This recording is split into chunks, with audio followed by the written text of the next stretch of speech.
So after the workshop, how do you feel? Do you think this is going to be helpful in your school?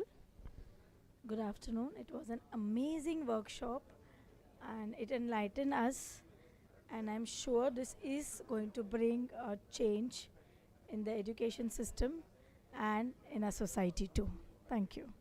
So if I may ask one more question, what is your takeaway from the workshop, the panel discussion that happened right now? I want the teachers to be trained, the parents also to be trained, and we need special educators for schools. And of course, all the teachers, if they, once they are all trained, it's very easy to handle such children. We are able to recognize them to a certain extent. But once we are trained and we have the cooperation of the parents, it becomes very easy for us to understand and recognize and finally look after them with all the love and care that the special children need.